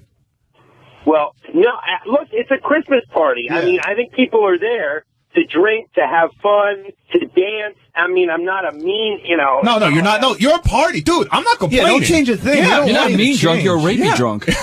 Dude, by the way, this is not a complaint. I have a great time partying with you. It's just you were the drunkest guy, that's all. Yeah, and look, I gotta say, this has been sort of, for better or for worse, for the past, I would say 15 years. Any Christmas party, any, event, it's kind of my way to let off steam. I don't know. I'm sure there's some psychological battle behind it. Could I ask you to work for 1 second? Have you heard the story about the passed out man in the locked stall in a puddle of pee? And if so, or even if not, are you going to open an investigation? Oh, absolutely. This warrants a full investigation. Thank you. I have heard it, and we will find out. Believe me, by the time the show gets back from holiday, we will have the answer to that. Beautiful. John, hold on, John. Did you meet Lisa G's date last night? Did you think they made a good couple? I talked to Steve for a while. We had a lot in common, actually. We used to. You both had Lisa G? You both grab asses? They both haven't slept with Lisa. Oh, right. Okay. My ex-wife used to work at a station for his old boss. Anyway, but no, great story. Thanks. Yeah, he's a nice guy. Lisa brought him to have a date. I mean, that's all I know. Well, your girlfriend looked like she was there under duress. Can you? Why? What's going on? Why do you do that to the poor girl? Why do you do that to her? It's been a trying few months. Few months? Is she talking to you today? For us, yeah. She's talking to me. Look, she had to work late. I mean, yesterday she worked from 5 in the morning until 9 at night. She works at CNN. So she was tired and stressed out by the time she got there. Right, and then she gets to babysit you. Yeah, exactly. Look, and then I'm on, I had already been drinking, when she arrived. Oh, yes, you have. No. So obviously that wasn't fun for her, and you know, what can I tell you? Well, who was the hottest chick there in your opinion, John? You know, I go along with what you guys said. First of all, I don't think I knew 60% of the people there. I really didn't. It's okay. Most of them didn't know you. Not just kidding. And, you know, but there were a lot of hot women there last night. I mean, you know. Let's rephrase it. Whose ass did you want to grab the most? Yeah, besides after Lee's Which girlfriend. stranger? Or friend. Sorry, friend. Did you want to grope? Look, I don't need to answer that question. Let's just suffice it to say that, you know, everybody looked great, and it was a fun party. All right, John. Thanks for answering our call and for coming on the air with us, and find out who was passed out in the stall. Thank you. Sorry I didn't have more for you, but I will find out who was passed out, and I'm going to my AA meeting now. Good. And by the way, speaking of JD, if you're looking for a hot date next year when Lieberman's girlfriend breaks up with him, she's very cute and does a good job. By the way, we're talking about our awesome Christmas party. And thank you again to our wonderful boss, Howard Stern, for throwing it every year and showing his appreciation for his hardworking staff, most of us. Yeah, I mean, Teddy's in here, too. Come on. I know, right? But what? We'd be remiss to mention if we didn't mention that Sirius is having their Christmas party today. Tonight. Yes. Got the memo. Is anyone going? Stop by for a quick bite between 5 and 7 you in going? the lobby. No, I'm hopefully Are you going, Ted? I don't know, maybe. Yeah, he'll go. We used to throw free awesome booze. party at Tao's and. Are you going to Al? No. Al's shaking his head. No. Hey, Al, by the way, before I forget, because I just have a note written down, I walk in the office this morning and you go, I have the Teddy quote of the week. And then you did a Teddy impression and it was cracking me up. So if you can, this has nothing to do with the Christmas party. Just something Al overheard Teddy say. Well, it's what he told me at the party. Okay, great. Yeah. So we're talking, me and my girlfriend are talking to him and his wife, having a great conversation. So he sees me for the first time the entire night. He walks over to me and he goes, dude, he's patting me on the back. He goes, we're working on an archiving project where we're digitizing old tapes. He slaps me on the back and goes, I did like 9 tapes today. You know, keep in mind they take about 3 or 4 minutes each. That's 27 minutes for the record. No, you could do 3 at a time.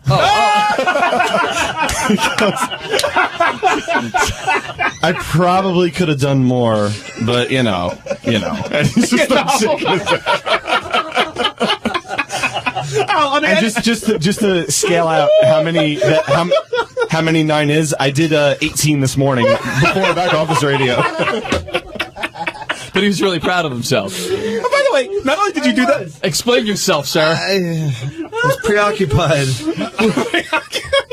Presents and cards and wrapping paper. And a few weeks ago on Back Office Radio, and I said, I'm not getting gifts this year. Let's just not do it. Steve Brandano accused us of ruining Christmas, but lo and behold, yesterday, it could have been any day of the week. It was weird. No Christmas spirit or holiday spirit whatsoever. It's the first time it's been like that since I've been here. I know Gary Delabate was very bummed out about it. It's not just Steve. Gary was like, man, I just feel it doesn't feel like Christmas, doesn't feel like a holiday, and I was like, who wants to deal with that? I liked it, yeah. Will and I are in that camp. I'm the same way. I'm Bah humbug. dude, yeah. I literally do not have time to buy presents for everybody in the office. I know Steve says, he's closest to everybody. That's the people he's closest to is the people in the back office. Right. But I don't know. That's not the way it is for me. I love all you guys, but going out and buying presents for all you guys, it's a pain in the ass. It's a pain in the ass to buy for my family, but I have to buy them presents. Well, wait a second. Outside of your immediate family, your wife, your kid, your brother, your mom, and your dad, who's more important to you than me? What? Yeah, seriously. Kind of guy. Yeah. What do you mean? I have lots of good friends at home. Yes, you are definitely top 10. Top 10, all right. Top 5 even. Top 5, I take it. Let's stop the conversation. All right, so I told Gary I'm buying him a gift, which I am, because Gary's my boss and Tim's my boss, and I got Steve a gift because, that's how I get ahead. Yeah, I guess. It's so funny because Steve, you ruin Christmas and the gifts, and meanwhile I talk to JD every year for Christmas. I get JD a gift card to a fast food restaurant because that's what he eats for lunch most of the time. Money well spent. Yeah, and he doesn't, I don't know about recently, but in years past, he never had a lot of money. So I'm like, hey, this could be lunch for a month for you, I always see him eating salmon and macaroni and cheese. Which he loves looks to me like the most disgusting meal ever. But so I asked him about it. I go, Jamie, are you going to be okay if I don't get you a gift card this year? Are you going to be able to eat lunch? And he goes, dude, I didn't even use your gift cards from last year yet. That's fucked up. Yeah, he goes, if you want them back, I'll give them to you. How is that possible? He goes to Wendy's. I don't know. So I'm just like, see, you put all this time and effort into a fucking gift, and it's just, I mean, not that it takes a long time to buy a gift card. Take it back. That's free food. Well, fuck yeah, I'm taking it back. That and stupid. Jason will go, how much is on this? Okay, good. Wait a second, just because I'm dying to hear it. Al, do we have the clip of Steve saying that we ruined Christmas? The people that I know best in my life are not giving each other presents this year. Back Office Radio just killed Christmas. You know what's so funny? It's like Tim literally sounds like Tiny Tim. You know what I mean? Like that's who I picture with Steve. So it's funny hearing Tiny Tim. Just another accusation from an Italian of a Jew killing Christ. I get it. That's how I hear it, Steve. Hey, somebody thinks we're doing a bad job. Let's talk to them. Ty in Wyoming, welcome to Back Office Radio. Hello, hello. Oh, I guess he didn't. See, he's a pussy. Not a telephone tough guy. Didn't want to say it to her face. Bev in Buffalo, welcome to Back Office Radio. Hi, guys. I was just wondering, did Bud ever get, like, a wonderful gift, like Robin the one year got a car from Howard? If Howard ever has done something like that for Fred, it's been kept on a DL. Yeah. I would say. I don't know, is the answer. Well, yeah, because, I mean, honestly, Fred's been with him way longer than Robin. Well, you know, Fred doesn't talk about that kind of stuff. He didn't even want to talk about that One Direction thing. I mean, we kind of, you know, took that out of, he was bringing it up off the record and Little shared Mikey, it on the audience. Little Mikey, welcome to the show. Great appearance on the show this week, by the way. Thank you very much. I want to nominate myself for douche of the week. Why? I was helping Syke out to get a cab because he's blind. You were? When I was opening the door for him to get in the cab, and he walked right into a pole like a street sign. Oh, I wish Howard TV was there. You did that intentionally, didn't you? No, but looking back on it, I'm laughing and it's funny. So I did think he was like. I did think Syke was kind of being a dick to Little Mikey and Eli yesterday. I don't know what that was about. I guess he deserves it. You know. But Eli and Mikey are two really nice guys, and I have a feeling if Syke was nice to them, he'd totally be in their club. And you know Syke's what I a mean? nice guy when I talk to him on his own, but right. I don't think he can share the spotlight. I think that's part of it. Yeah, I think he likes having the floor. Anything to plug while you're on the phone, Mike? I know you're always doing benefit concerts and crap. Yeah, were you at the 12/12 concert? No, I played with Eli down like in the Lower East Side. That's right. All right, Mikey. All right, well, you nominate for douche of the week. We got to do our douches of the week. I actually have I'll go first. I have a weird nomination for douche of the week, but hear me out on this one before you judge me. My douche of the week is Gary Bettman from the NHL. Now, I am not an NHL fan. I don't give a shit about hockey. What I do give a shit about is food. Every year for Christmas, Brian Phelan from Howard TV buys us a huge spread of bagels and lox and pastries and I mean, just everything. He drops $300-400 on it, and he probably gets a discount, quite frankly. So this year I say, when are we doing? Doing it Tuesday? We doing it Wednesday? What day are we doing? He goes, not doing it this year, bro. Why not? Turns out that Brian makes extra money working hockey games as a camera operator. No hockey games means no extra money in Brian Phelan's pocket, means no bagel spread for Jason Kaplan, means fuck you, Gary Bettman, and Donald Fair, and whoever else is slowing this whole thing down. That's my favorite meal of the year is when Brian brings in that spread. So bagels at work is your favorite meal of the year? No, they're great bagels. They are good bagels. Great. He brings in like 15 different types of cream cheese and 2 big bowls of butter. Stop, and you get a boner. Creep. Anyway, I know it's a lame douche of the week, but I really am angry about it. So Gary Bettman is my douche of the week. I always thought every meal was your favorite meal of the year, Jason. Yeah. No? Well, that was the meal I was looking forward to next. By the way, speaking of Brian Phelan, I wasn't sure I was going to bring this up on the air, but it was so funny. Last night, people break off into tables when they're having dinner. Right. And so Tracy and I ended up having dinner with Brian and his wife. And his wife's great. I love Tammy. She's a awesome. cool chick. But Brian's like talking to us, and the entire time he's having this conversation, he has this big yellow booger sticking out of his nose. Oh, no. I didn't know what to say. I didn't know what to do. So I was just sitting there. He's kind of talking to me. I was just laughing the whole time. I felt like an asshole, but, that's why I had to share it with the audience. Hey, give us a call, 888-STERN-101. That's 888-783-7610. Nominate your douche of the week. Ask us anything you want about the Christmas party. Will, who is your... by the way, see, that's where I think my honesty... Like, I would tell Brian, I'd be like, dude, you got a fucking booger hanging out of your nose. He would have been embarrassed, but isn't that better than...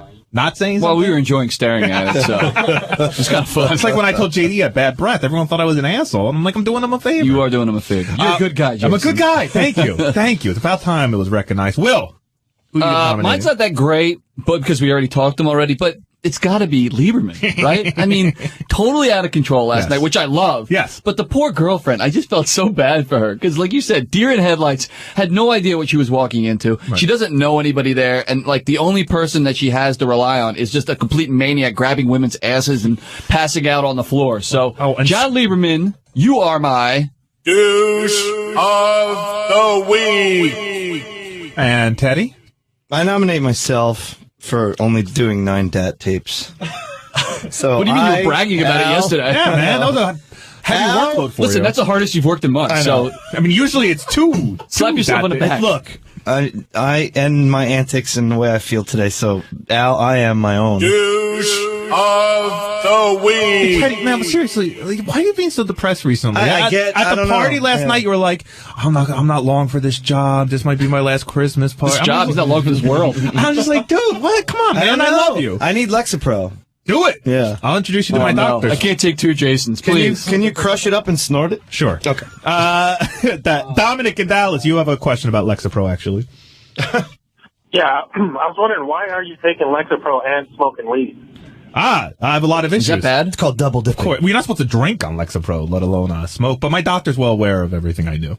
Does marijuana make you paranoid, though? No, I have to say, well, marijuana does call it make marijuana. Yeah, marijuana. The pot or clove cigarettes actually does make me paranoid. The Lexapro helped with that, but I have to be honest. There's a plug for Transcendental Meditation. As soon as I started doing TM, those paranoid thoughts when I smoked went away, and so TM has made smoking that much more enjoyable. Yeah. So great job, Transcendental Meditation. And by the way, just to defend marijuana for 1 second. Marijuana. If you look at the people that were out on the clove cigarette circles last night, right? And then you look at the people that were drinking their fucking face off last night, and you see them this morning, tell me who's in better shape. Tell me which of those 2 substances does more damage to your body. I'm not hungover. Praise, brother. And Teddy did everything, so he doesn't count. He doesn't count. I did a lot of shots with Lieberman, so I blame him. What? Yeah. Oh, you did? What kind of shots? What were you doing? Scotch. Lieberman. Yeah. The only thing worse than dating Lieberman is dating JD. Glenlivet, I believe. Mike in Virginia, welcome to Back Office Radio. Hey, fellas, thanks for taking my call. No problem, brother. My douche of the week nominee has got to be Nick Cannon. I like him. Really? Does a great job on AGT, but I was a little disappointed in the way he defended Chris Brown. Oh, I get that. The Chris Brown defense. Yeah, the game also put up a big. I was a little disappointed in him beating off to Mariah Carey's music. Yeah, I actually had what that. the fuck is that? My favorite moment of the week was Nick's honesty because he beats off to her music. He makes love with her to her own music. It's a hero, by the way. That's a hero, which is it's a It's funny. I want to bang my head against the wall when I hear hero and not fucking jerk off. And the weirdest thing was that they didn't have sex until after they were married. Now, I know they got married, after a month, but still, but I love his honesty. It was my favorite part of the show this week. He was good. I know you love Tan Mom this week. Tan Mom was amazing. The best, right? Good job, Will. Tan Mom, it was one of those things, like, it just wasn't getting there at the beginning. The first 20 minutes of it, I don't know, Howard couldn't find, the right way to go with her. And then when Kelly Ripken called in, man, it was just awesome from then on out. It was the best. Hey, Jackie in Florida, welcome to Back Office Radio. Jackie. Hello. Pick up the phone. Love you. Oh, thank you, Jackie. I wanted to expound on the hearing Ross and Gary, or Ross yelling at Gary in the office, which led to you guys discovering about Fred and with the one dimension. Yes, I'll expound it. We actually had heard about the Fred thing before. Will and I talked about it on Back Office Radio. Then that got back to Howard, and he talked about it on his show, and that is what led Ross down to yell at Gary, yell with Gary. I don't know. Gary claims they weren't in the screaming match. You were getting into it with Gary over it, right? Well, Gary told. I don't know if Gary wants me to tell the story on the air just because it's weird, but I don't know how to explain it. Gary was trying to explain how Ross. You hate Ross, though. Let's admit that part. Yeah. You hate Ross, and you try and use everything you can against him. Any piece of ammo you can find. But it wasn't even about using ammo. Gary told this story off the air. It wasn't on-air ammo. This was off-air ammo. He tells this story, and he was trying to explain how Ross was in the clear for, not letting Fred and his daughter go see One Direction up here at Sirius. And as he's explaining the story, the way it sounded to me was, at the end of the day, Ross made the decision on his own not to let Fred do it, but Gary... No, that's not exactly what he was saying. He was saying that he gave Fred a choice, and Fred chose one way, to go to the concert, and he thought that was good enough. No, it that Fred even actually said that was good enough. Yeah, I wasn't mad at Gary. I just wasn't, and I'm still not mad at Gary. I just wasn't going to, like, he would say it, and I go, yeah, this is what you're saying. And he go, no, that's not what I'm saying. I'm like, yeah, it is what you're saying. No, it's not what I'm saying. At the end of the argument, Gary introduced new information that makes him look right, but it was I'm just fine. really bummed out that I didn't get to see Gary yell at you, because you never see that. Like, you're Gary's boy. I was being very obnoxious. Were you upset? No, I love Gary. And it was funny. It was thrown out of the room. It was such a stupid argument. It wasn't even really an argument. Listen, I'm a hard guy to like. I admit it. No. I admit it. Speaking of smoking, though, by the way, you wanted to talk about me getting a hookah for Christmas. Oh, yeah, you're getting a hookah for Christmas. I'm hoping so. I asked for one, and there's a big, giant box under the tree. You're going to smoke clove cigarettes out of that thing? All day long, I don't even know how a hookah works. All day long. It's better for you, though, right, or something? I don't care. It just looks cool, and it makes me feel like I'm in India or something. Jason kind of looks like that sluggish caterpillar thing. What is that from? Is that from Alice in Wonderland? Yeah, you kind of look like that thing. I would take that guy's job in a second. It's awesome. You're listening to Back Office Radio. Give us a call, 888-STERN-101. There's tons of Douche of the Week nominees up here on the phones that we're going to get to. We're going to announce who won Douche of the Week. We have page 69. Yeah, we got to get to that. And underreported news story. Underreported news story has to be the first thing we get to. You are listening to Back Office Radio only on Howard 101. This is Back Office Radio with Will and Jason on Howard 101. This is Back Office Radio with Will and Jason. The show that finds out where the line is after we almost cross it. That is our goal. By the way, I found out Paul Grassini, who works in the tape team, he does the VO for those. Yes. And I must say, very hot wife. Very Another hot one. wife. They all are. I don't know what it is. I Something like in the water Paul a here. lot. He's a great guy. We don't always get to talk to the very guy from cool the guy tape to hang team. out with. That should be our new calendar. It's like guys and their overachiever wives. Like, Now I'll do a calendar again this year. Yeah. That's a great idea. I love that. Don't put me and Will in it, but you guys be in No, it. you won't make a cute couple. It's awesome. Welcome to Back to Back Office Radio here on Howard 101. We talked about the Christmas party almost the entire show, and we had to. It was awesome. Right, it was awesome, and we're almost running out of the show, which I'm thrilled about because I've not eaten a thing all day today. Literally All not day? a thing all day. What's worse, when you don't have Lexapro or food? I stumped him. You know. So here's the deal. I mean, I was about to say food, but that when I was off the Lexapro, that scared me so much. Scared us too. Yeah. You mean when you felt like your teeth were falling out of your head? Yeah. And I couldn't. That's normal. My memory went away. I had a hard time remembering things. It was really scary. Actually, I haven't even gotten into how scary it was. Lexapro for life. Yeah, kid. for life. So we cannot let this show go by. We blew off a lot of things that are on our rundown. We're back next week live, by the way. Next week on the 20th, here on Howard 101, 12 p.m. Eastern. Is We are Geek Time back. too? Geek Time is not live next week. We're live next week. We're the only show live, I think. Is that true? No, we have a Monday. I think they have a Monday Hardcore night people? show going on. No, but I mean, John Hines not going to be on. No. But you'll be able to hear plenty of John Hine next week. Don't worry about it. John Hine, even though he won't be here, he is hosting the TV guest special that is running all next week on Howard 100. It's all the people from television that Howard has interviewed over the years. And so John will get his over 40 hours a week of airtime in while he's on vacation. Congratulations, Meeting that quota. John. Yep. Congratulations, John. But we have to get to the underreported Howard 100 news story of the week. I'll just go right to it, buddy. And now, the most overlooked Howard 100 News story of the week. Howard took a trip down memory lane when he reminisced about the first porn he ever beat off to. So I went to ask some staffers for their first porn experience. My first stop was Ronnie Munn. Coincidentally, my last stop as well. Ronnie had this reporter, Ralph Cirilla, and Howard TV's Brian Phelan in awe as he told us about a jerk-off buddy he used to have. Yeah, I got a really good story, man. A really good porn story. It wasn't really porn. It was my friend next door neighbor. Who's raped? No, this is good, man. The first time we really jerked off. Now listen. Like the royal we, or you and another dude? Me and another dude. Okay. Oh. This is a good story. So my friend Donnie, who lived next door, his brother was like 10 years older than us. Hot, too. And he had all these Playboys hidden in his fucking room, and we used to find them. And Donnie would lay in one bed, and I would lay in the other bed, and we'd take a Playboy and we would jerk off in the same room. But then in separate beds, or same bed, in separate beds. But Until one day Donnie said, my bed is broke, and I need to come in your bed, Ronnie. That's how you break a bed. Howard 100 News. Who was it at the end? Was that Ronnie at the end? Ralph. Oh, that would have been great if it was Ronnie. Ronnie and Donnie. So Ronnie's the circle jerk. Yeah, that's what it sounds like, right? That is weird. Like, because it's not just even a one-time thing. Like, they were young and they found Playboys and they got horny and they're just going to control themselves. This sounds like a regular meeting. No, it's their thing. Yeah, it's their thing. Friday night activity. Jerk off buddies. I mean, we gave Richard Christie so much shit for that. Remember him and his buddies to jerk off together in a tent? Yeah. And this is just as bad, if not worse. Ronnie must have been molested when he was younger because, seriously, the stories he told on the air, he had sex very young with an older neighbor. He's jerking off with his other neighbor's brother. I mean, it's a lot of weird. I've never jerked off in front of everyone, not even a woman. Or I would if she asked, but. Well, I was hoping you'd leave it at, I've never jerked off in front of a dude, and I would say, yeah, that's a question you should never have to even ask. Right. You know what I mean? I've never jerked off in front of a dude. No, period. never. Teddy? No. What? Al? No. Al said yes. Okay, so. Terrible. That is a crazy story from Ronnie, and I hope that Howard hits it more when we get back, because I really want to get all the juicy details. Who even knew they had Playboy in the 1920s, right? Yeah, Ronnie must have been like 24 when the story happened.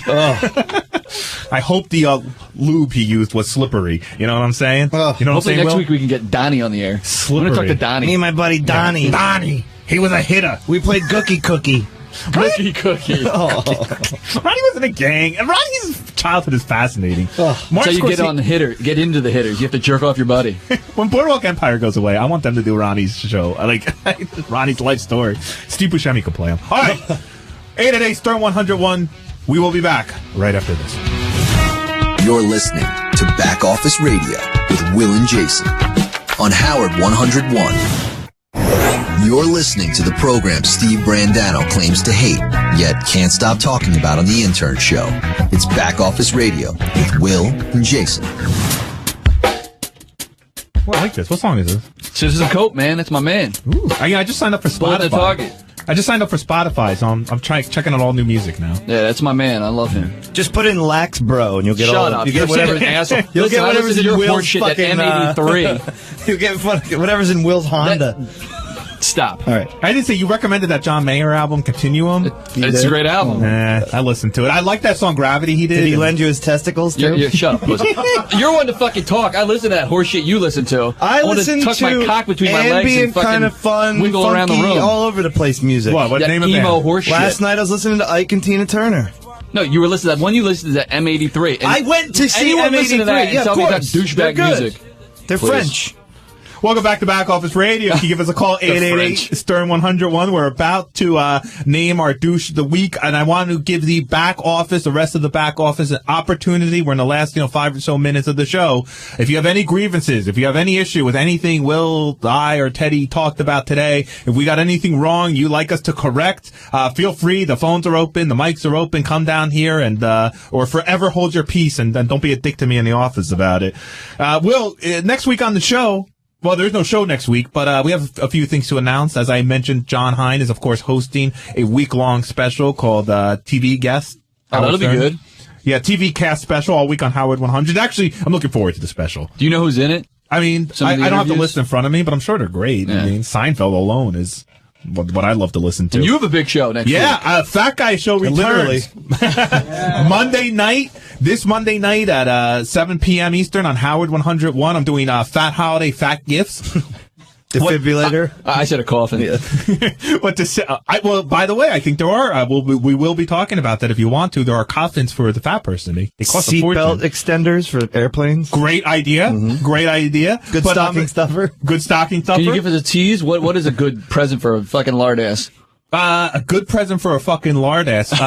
Gift card to food. Wendy's. Yeah, some fat guys hate getting food. No, I get a catalog every year from King Size Direct and a few other fat places I order from that have like fat furniture in it and fat like things you could put in your car so you could hold more food or bigger They drinks. aerate so you don't get bed sores. Yeah. So we'll be talking all about that. Also, there's a great product. I'll be talking to the creator of it. It's a website you could go to where you can order food from all over the country. And they just sent me chili from Cincinnati today. I can't wait to take it home and eat it. That's great. Yeah. So Fat Guy. And also a note to Santa Claus, the most famous fat guy ever. Most beloved fat guy ever. He's only fat here, I think, right? Isn't he like skinny in Europe, like Norway? And Oh, what? That a shot at Americans being fat? Fuck you, Teddy. Oh, well, I'm just saying. European. I'm just saying, no, like French bands. French. Oh, fuck off! I wasn't saying I prefer the skinny one. Hey, speaking of Teddy, Teddy nominated himself for Douche of the Week. I nominated Gary Bettman for taking food out of my mouth. And you nominated John Lieberman for being drunk and out of control. And I think it's time we now announce a winner for Douche of the Week. But let's go to the phones real quick. Hey, Brian in New Jersey, welcome to Back Office Radio. Do you have a nominee for Douche of the Week? I do. I think the one that the guy that douched Fred out of the taking his daughter to the concert. We'll just say serious in general on that then. Line 1 in Las Vegas, I'm sorry, they don't have your name up here, but you have a Douche of the Week nominee. If you're listening to Las Vegas, I'm talking to you. And Will and Jason? Hey, man. Oh. Yeah. Good show, guys. Yeah, I do. Steve Brandano, the last couple weeks on the intern show, this kid has been whining like a little bitch how, I don't want to host this show anymore. I want my own show. And, we're not going to say anything nasty about the people here like they do on Back Office Radio. And it's just like it's a pussy fest. This kid is so annoying. Ever since he came out a few weeks ago with that Black Keys or whatever that nonsense was, he's just been an annoying little bitch on the intern show. We have that clip, don't we? Please, please. Tim, who's listening to this and loves the show, and anybody else, I don't want to do the intern show anymore. Whoa. My friends are way more important to me than this. And if it means that I can be friends with all the people that I'm friends with, please, I no longer want to do the intern show. I just want to say I love Steve. I love Steve Brandano. We've been nice enough that we haven't even put that in Howard's hands yet. Yeah. We had that debate, didn't we? Well, it's weird because I couldn't believe as he was saying it on the air. Like, dude, you don't say that on the air. Like, you don't say, I don't want to host the show anymore. I think it looks really bad from a work perspective.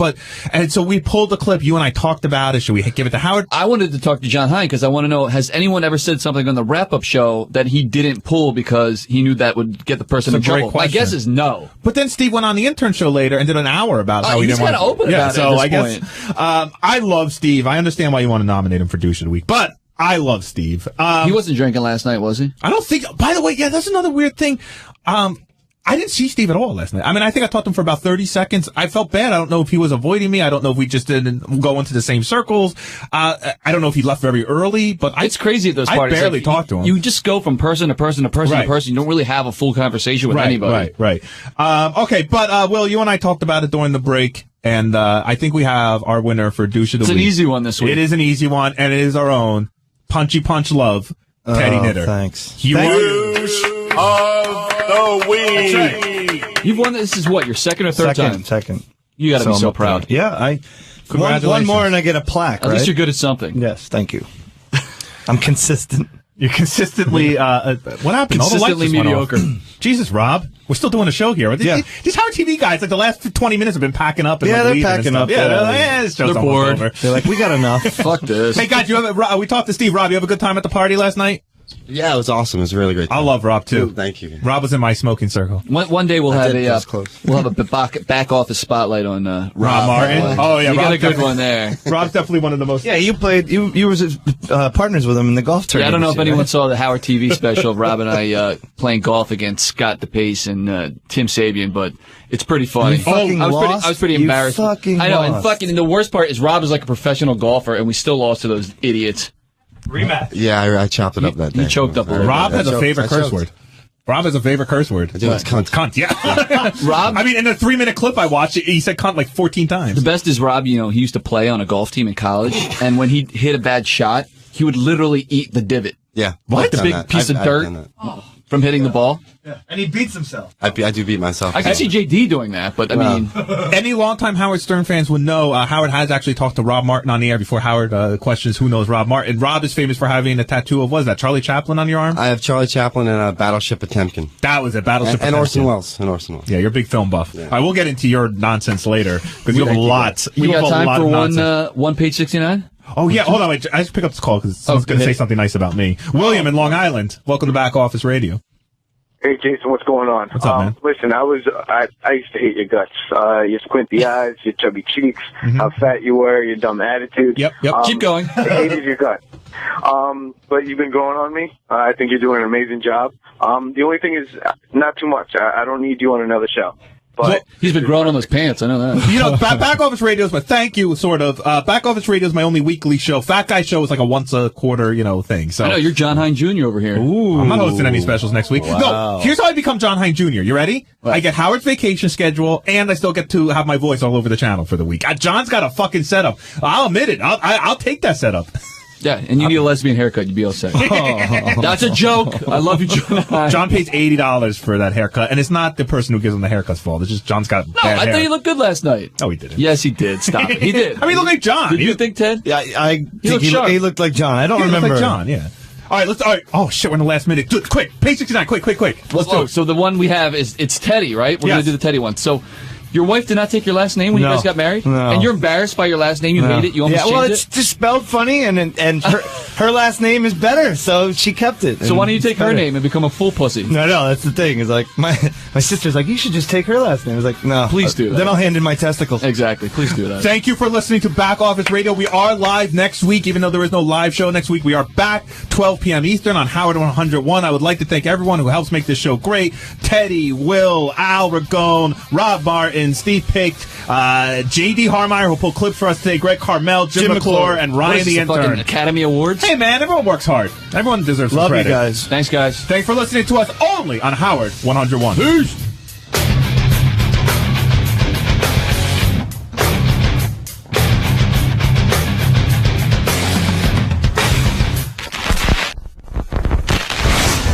The biggest trouble facing the world is domination by Howard Stern.